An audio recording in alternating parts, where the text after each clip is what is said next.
Hey there again, this is Dimitri from More of Rome, and we are here to cook for Linda. And this time we're cooking gnocchi, the potato pasta. We have the potatoes boiling, they have to be cooked thoroughly. We call it in camicia or in the shirt. You see the skin is on. We keep the skin on to keep as much starch as possible because starch is very important. Now if you can get old potatoes are the best because there's less water inside the potato and more starch. But in Italy, where we have 2 or 3 yields per year, it's very hard to find old potatoes, so potatoes are almost always young. It's okay, we'll add more flour. So Linda asked us to cook gnocchi with meatballs, as she said. Now we checked and rechecked and talked with every Italian we know, and we figured out that there is no such recipe in Italy as gnocchi with meatballs. I mean, these are two separate dishes. Gnocchi is the first, meatballs is the second, or polpette as we call them there, is the second course, so meat is always second course. But we said, you know what the heck, we're gonna combine the two. So we're cooking gnocchi with a very simple tomato sauce and polpette, or the meatballs. So what we need is something very, very simple. I mean, gnocchi is one of the simplest pasta recipes out there. Potatoes, all right, so it's gonna take about half an hour to cook them. Then we're gonna peel them. We're gonna pass them through this special tool that you might be familiar with to make, of course, mashed potatoes. We're gonna mix them with 1 egg. We have about 1 kilo or 2.5 pounds of potatoes, so we will need about 10 ounces or 300 grams of flour. All-purpose flour is fine. A pinch of salt, and this is it for the gnocchi. For the tomato sauce, a little bit of tomato sauce, all right, passata, as we call it, passata di pomodoro. Maybe a little piece of garlic that we will throw away later because we do not keep garlic in the sauce. We'll dress it up with a couple of leaves of basil, and that's it for the tomato sauce. Polpette, very, very simple. Ground beef, 1 egg, pinch of salt, nice and fried, and then finished cooking in the sauce. So it's absolutely the simplest dish possible. Very rich, very full in flavor, but very, very simple to cook, all right? So once again, this is all we need for this recipe. Potatoes, ground beef, eggs, all-purpose flour, salt, tomato sauce. Potatoes. As I told you, potatoes will take another half an hour to boil. The potatoes are coming. We're gonna make the sauce and we're gonna prepare the polpette, okay? Sauce is gonna be very, very simple. We're gonna crush a clove of garlic, just like that, put it in. A little bit of olive oil always, of course. We're gonna infuse the oil with the garlic and then we're gonna discard the garlic. We're not gonna leave it in. No. Okay, medium heat, very nice. As soon as we hear a little sizzle, but not a lot of sizzle, we're gonna add the tomato sauce. Okay, we're gonna cover it. We're gonna leave it for about 20 minutes to cook. It's gonna be done.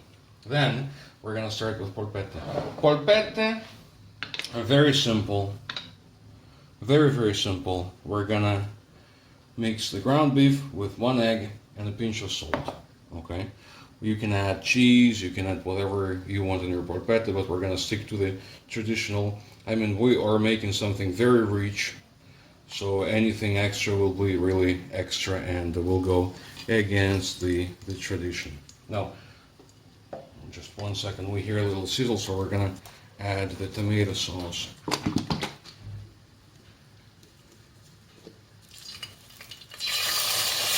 Carefully.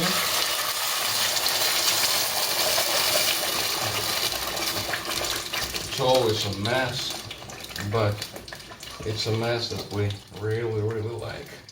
Now we're not going to waste anything, so we're going to rinse the box and add every little last drop of the sauce. And we'll clean up the mess later. Now wash my hands again. Of course, always wash your hands as often as you can.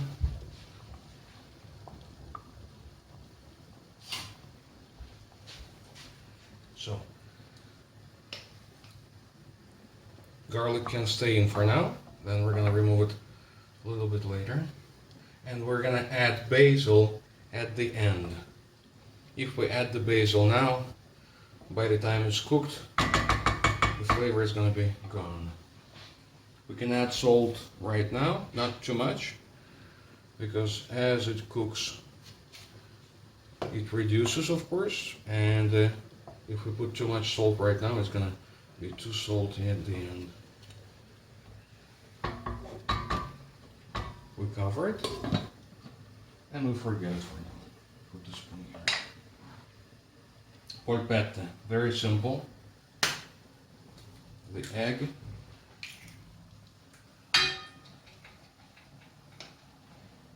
Salt to taste.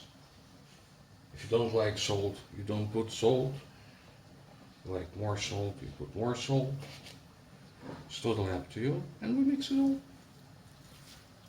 My hands are clean.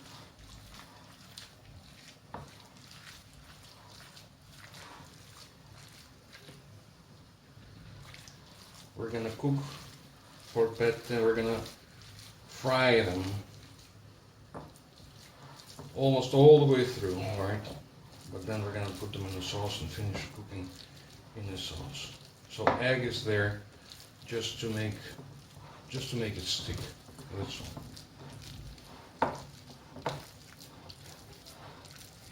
You can also add breadcrumbs if you see that the egg is too big and you want to fix the situation.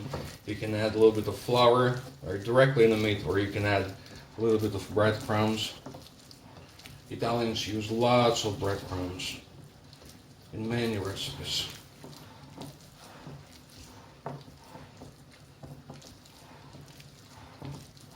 Now I see that we could use just a little bit of breadcrumbs. I'm gonna do it. I'm gonna add some. We always have it on hand. Just a little bit to absorb the extra water. Because of course the ground beef is juicy, the egg white, we can absorb some of that. And you see the mixture gets a bit thicker, a bit firmer. That's what you want to have.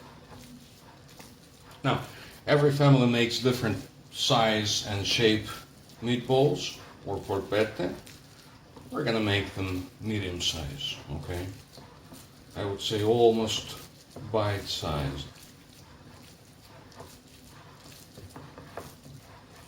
We're gonna fold it. We're almost done. It looks really, really good. See, it stays in one little bowl like this. All right. I'm gonna wash my hands and we're gonna start polpette. Okay, Linda. Now the next step is the meatballs. Be generous with oil, but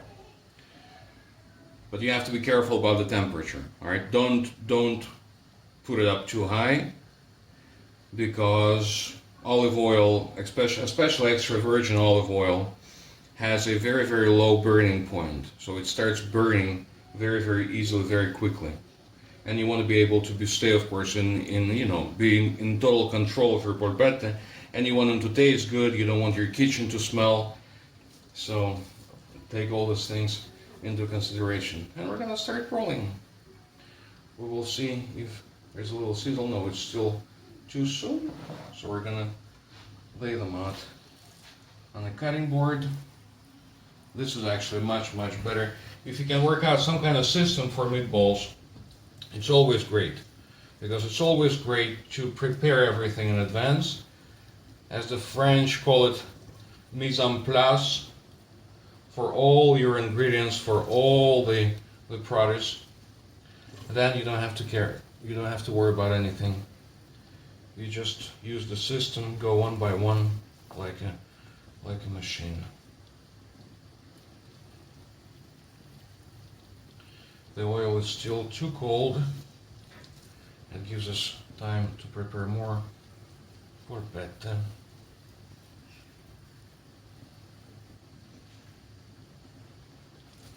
Now, by the way, gnocchi, no one really knows why, but the traditional day for gnocchi in Italy, especially in Rome, and of course we live in Rome, is Thursday.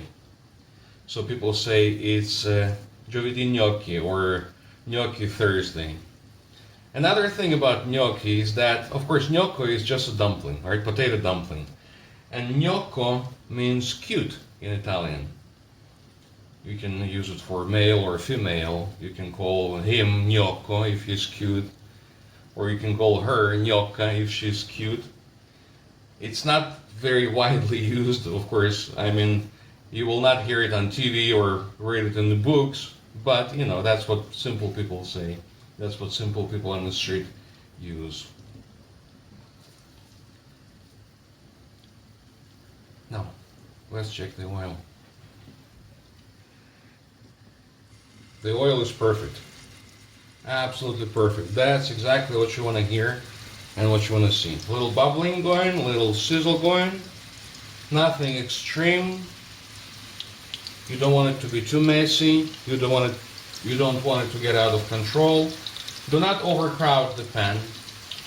But at the same time, try to load as many as you can, because it's going to be much, much easier to control and faster to cook. So we will load it up.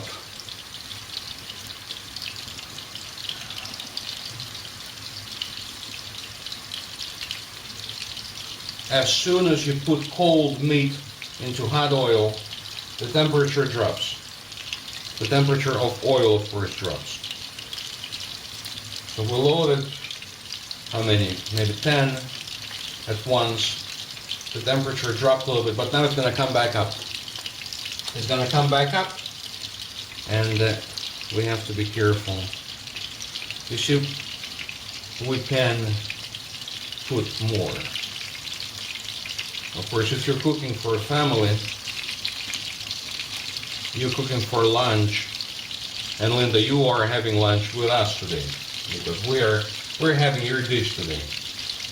So we're having lunch together. You want to be as efficient, as fast as possible. We have 2 kids. We have to take all these factors into consideration.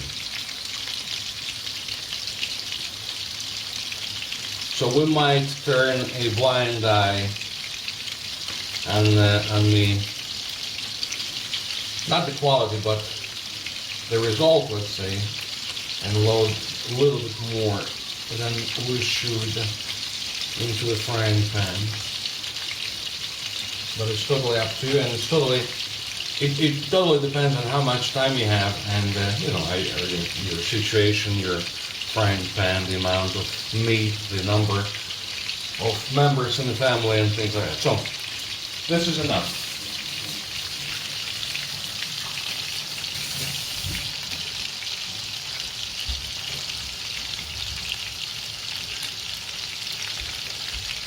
Now let's check on our tomato sauce.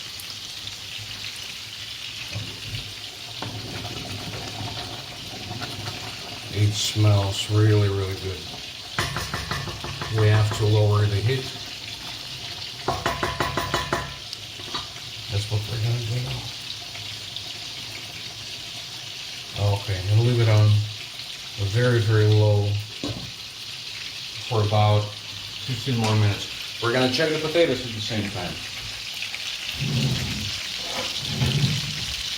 There is an international way of checking the potatoes. Now you see, the potatoes have about all the same size, okay? But there is still going to be one potato larger than the other. So we find the largest potato and we poke it.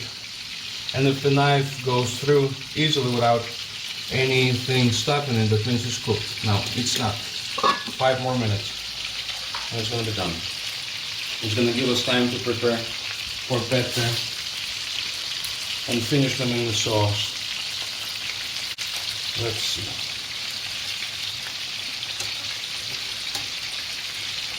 Nice and golden brown. So I would say 2 minutes on each side is absolutely fine. Remember that we're going to finish cooking them in the sauce, so if they're not cooked all the way through, there is no problem at all.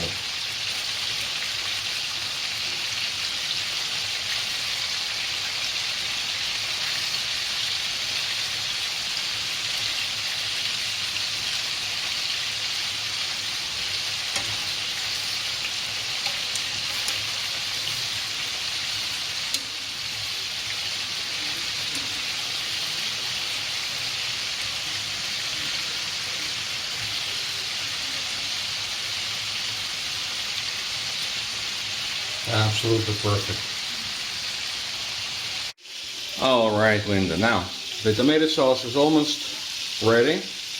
Almost. The polpette that we have here are ready to go into the sauce, so we can start sending them right in. And we're gonna load the rest that you see there on the cutting board.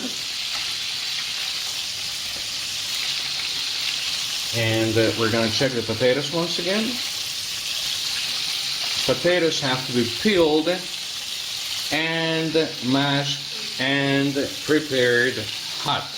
Okay, so that's a bit challenging, but the more you do it, the more you get used to the heat, and your fingers don't hurt that much.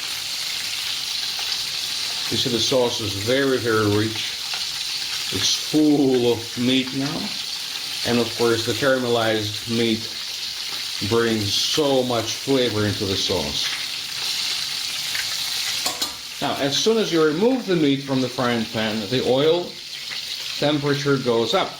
So we have to hurry and load all this remaining polpette into the pan.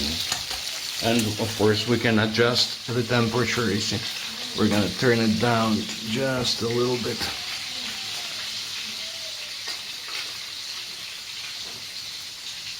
Just like that.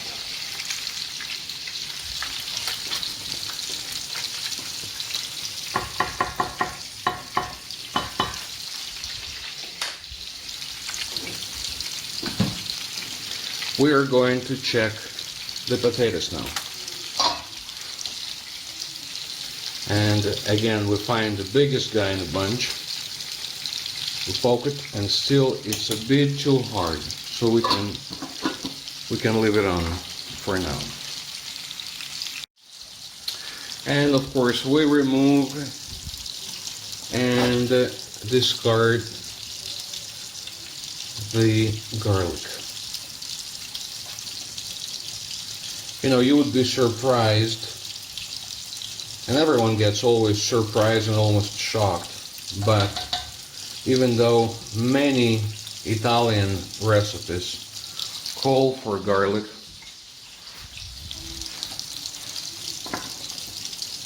most of the Italians today, the young generation especially, don't like to have garlic or to eat garlic or to bite on garlic, so the garlic is used only to infuse the sauce or oil, and then it's usually thrown away.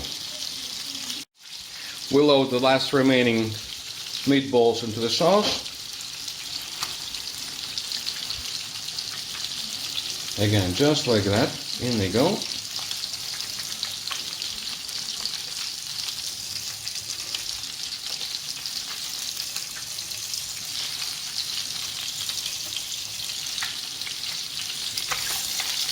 This one always almost escaped. That's it. We can cover that. We can turn the frying pan off. The sauce is going to be ready in about 10 minutes. Potatoes are going to be ready in about 5 minutes, so we'll be back in 5 minutes and start making the dough for gnocchi.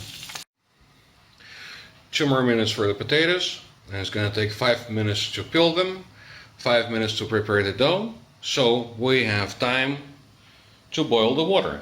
Very important, the water for gnocchi, to cook the gnocchi. lots of salt, and yeah, that's it. Linda, as I told you before, we add the basil leaves at the very end to keep the flavor as strong as possible and aroma as strong as possible.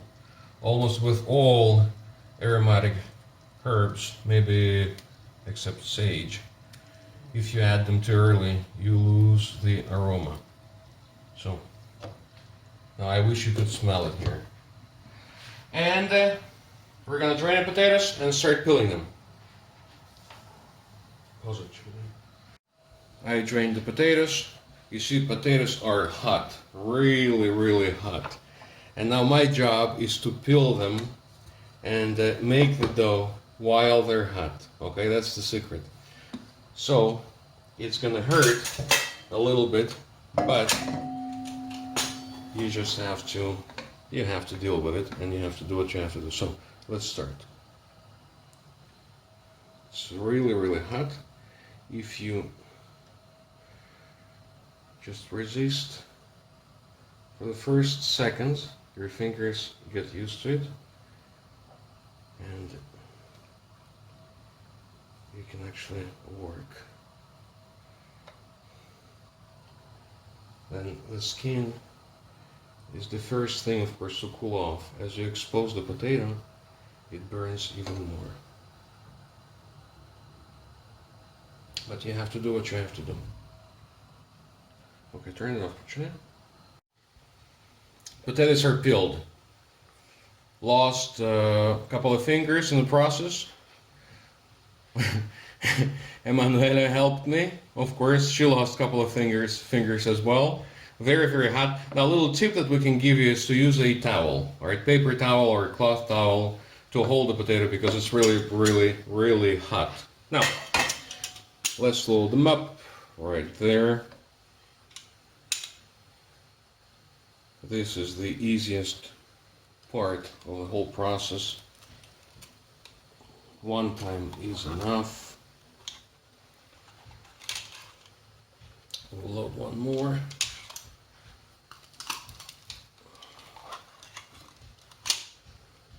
And then one more. Or two more. See, this is really easy, really simple.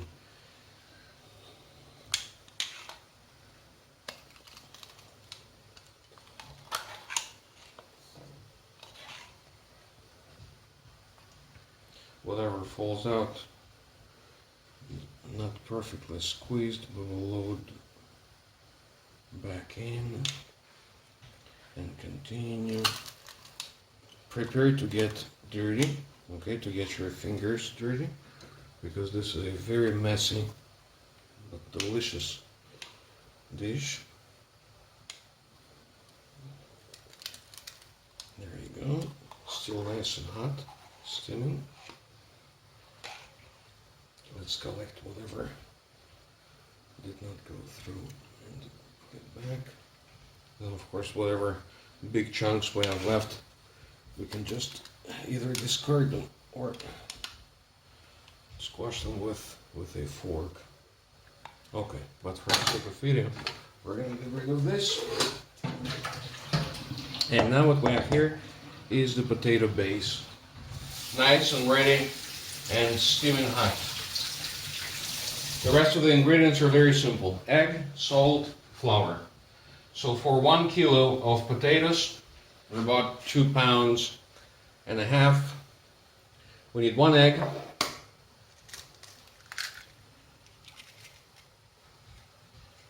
pinch of salt, and we can do it just like this, okay?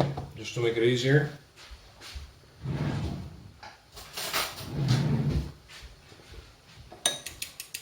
Beat the egg.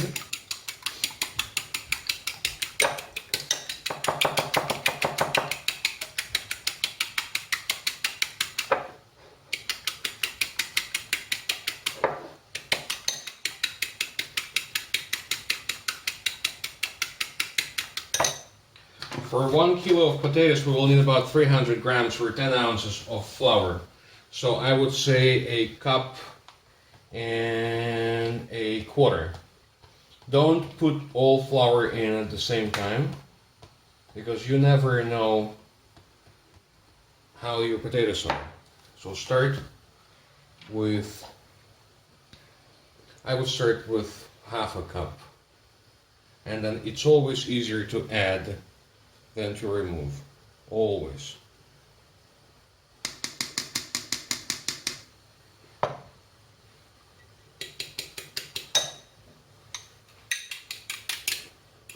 Our egg goes right in. We add a little bit more flour.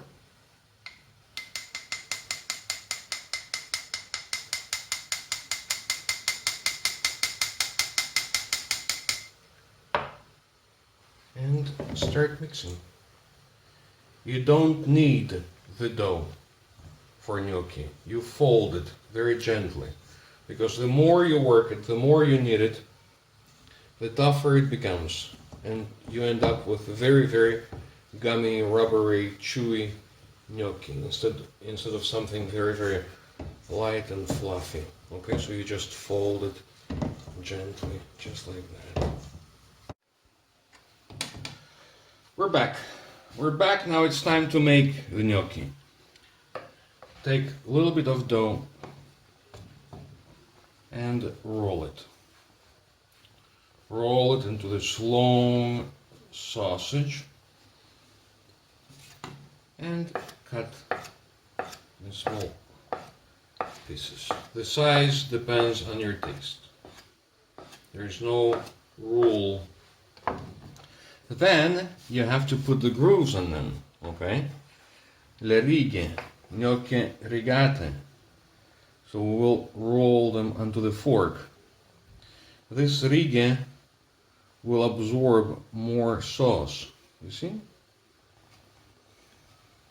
Very, very easy, just roll them with your fingers, one by one.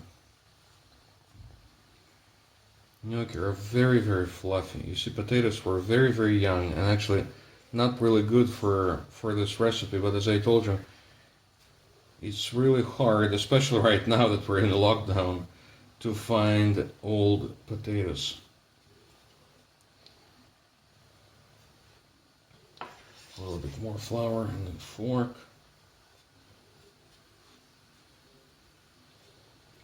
And I'm gonna be putting them right there on that board. Our gnocchi are ready to go in. It's very, very sticky. The gnocchi are done as soon as they float on the surface. As soon as they get lighter and float up to the surface, they're done.